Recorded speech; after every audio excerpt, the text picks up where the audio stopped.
Siraj Hind .com में आपका हार्दिक स्वागत है। आज हम बात करेंगे दिल्ली विधानसभा चुनाव और उत्तर प्रदेश के मिल्की विधान चुनाव के सिलसिले में। हमारे साथ मौजूद हैं रोहित सिंह, भाजपा नेता हैं, संघ के कार्यकर्ता भी हैं, अच्छे समीक्षक भी हैं।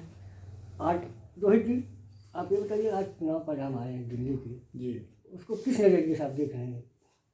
किस नज़रिए देख रहे हैं कि दिल्ली की जनता ऊब गई थी और काठ की हांडी बार बार नहीं चढ़ती। हालांकि ये बहुत कलाकार आदमी था, इसने काठ की हांडी 2 बार चढ़ा दी थी, लेकिन काठ की हांडी बार बार नहीं चढ़ती तो इसने 2 बार चढ़ा दी थी, तो तीसरी बार चढ़नी ही नहीं थी, संभव ही नहीं था जीतना। आपके हार का कारण क्या है मुख्य, आप क्या मानते हैं? आम आदमी पार्टी के हार के कारण कि कुछ किया ही नहीं, शराब बेचने के अलावा कुछ किया ही नहीं, कमीशन लेने के अलावा कुछ किया ही नहीं, और कभी दिल्ली रहता ही नहीं था। आप जान लीजिए, इसको बहुत समीक्षक लोग, आप लोग सोचते हैं, आप लोग तो सीनियर हैं, बहुत से समीक्षक जो टीवी बोलते हैं उसको बहुत एक्यूरेट मत माना करिए। जैसे ये दिल्ली कभी रहता ही नहीं था, कभी उत्तर प्रदेश, कभी हरियाणा, कभी महाराष्ट्र, कभी गुजरात, ये दिल्ली। और जब लौट के आता था दिल्ली, जब चुनाव कहीं खत्म हो जाते थे तो आकदर सरकार हमें काम करने नहीं दे रही है, और ये कुछ करता होता नहीं था। और दिल्ली लोगों को मुफ्त मुफ्त बोलते बोलते लोग समझ गए कि बहुत बड़ा फ्रॉड आदमी है, राहुल गांधी से भी बड़ा फ्रॉड आदमी है, तो लोग हार गए। और कोई इसका मैकेनिज्म इसमें नहीं है, इसमें कोई ऐसी चीज नहीं, एकदम ब्लैक एंड व्हाइट में कि झूठ आदमी था, काट की हांडी थी, खत्म। लोग कह रहे हैं कि मुसलमानों को वोट भाजपा को मिला है क्या? नहीं, संभव नहीं है। ये देखिए, अब कोई टीवी पे या समीक्षक कुछ अलग बोल दे, मुसलमान वोट भाजपा को क्यों देगा? मुसलमान जो कुछ महिलाएं जरूर दी हैं, जो 3 तलाक से पीड़ित महिलाएं हैं, जो उस भय से भयभीत रहती हैं, कुछ ऐसे परिजन जो अपने बच्चों को नहीं चाहते हैं कि उनके साथ कोई इस तरह का क्रूर हरकत हो, ऐसे 2-4% लोग दे दिए होंगे हक बहक के। और कुछ नहीं है, इन कहाँ से पता नहीं, इस चैनलों के पास या किसी के पास ये डाटा आ जाता है कि इतने % मुसलमान, इतने % हिंदू, इतने % ठाकुर, इतने % वैश्य शूद्र दिए। ये डाटा मेरे समझ में आता नहीं है। ये फर्जी मुसलमान ने भाजपा को एकदम वोट नहीं दिया है।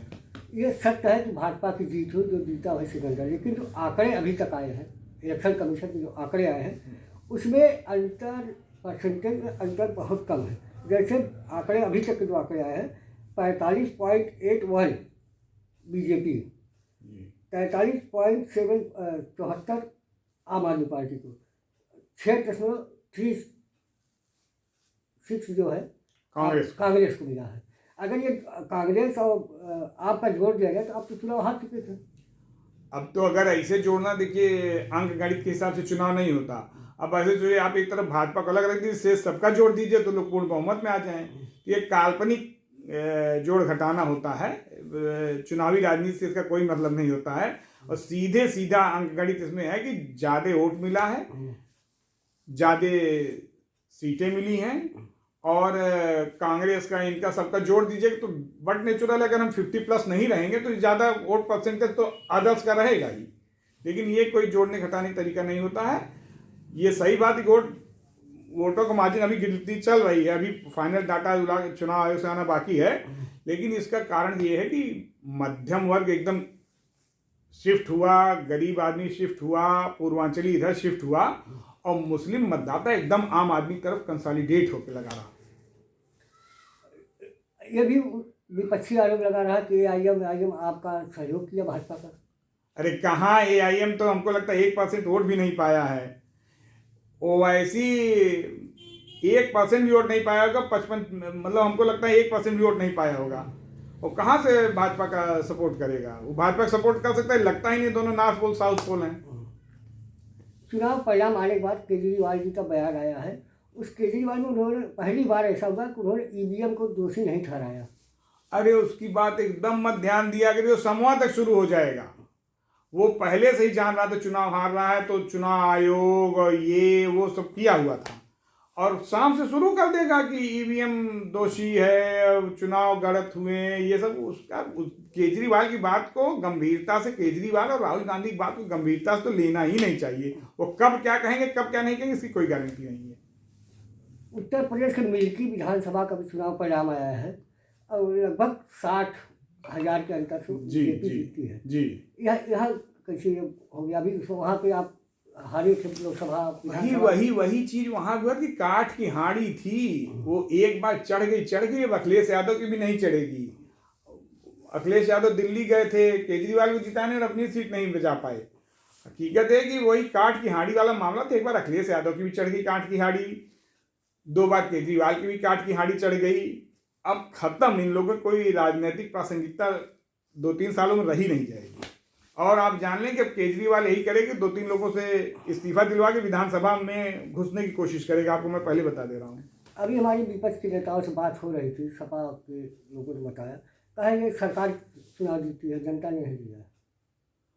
अच्छा, वो कह क्या सकते हैं आप बताइए, इसके अलावा वो कहेंगे क्या? ये कहें, इतनी उनके अंदर नैतिक बल तो है नहीं कि कह देंगे हाँ भाई हम चुनाव हार गए हैं।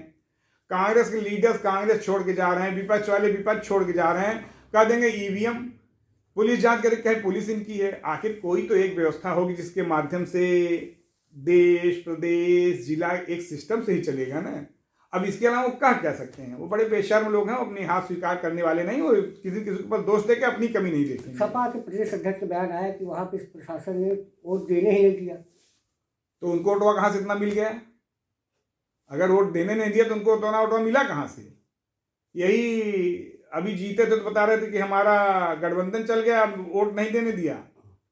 अरे भाई, ये सब कुछ भी बोल सकते हैं। बता दो ना कि अखिलेश यादव अपने जीत के प्रति तब तक आश्वस्त थे, दिल्ली जाके केजरीवाल को जिता रहे थे। अब प्रदेश अध्यक्ष बोला हमको वोट नहीं देने दिया, हमको खाना खाने नहीं दिया, हमको पानी पीने नहीं दिया। इन लोग एकदम खत्म हो चुके हैं। इन लोगों की कोई राजनीतिक समझ नहीं है। इन लोगों के पास न कोई राजनीतिक सोच है। इनका है कि कुछ जातियों को लड़ा के भिड़ा के आपस में कुछ दिन अपना शासन सत्ता भोग लो। और प्रधानमंत्री जी ने कहा कि एक रहेंगे तो सेफ रहेंगे, और मुख्यमंत्री जी ने कहा कि बटेंगे तो कटेंगे। ये पब्लिक के समझ में आ गया है।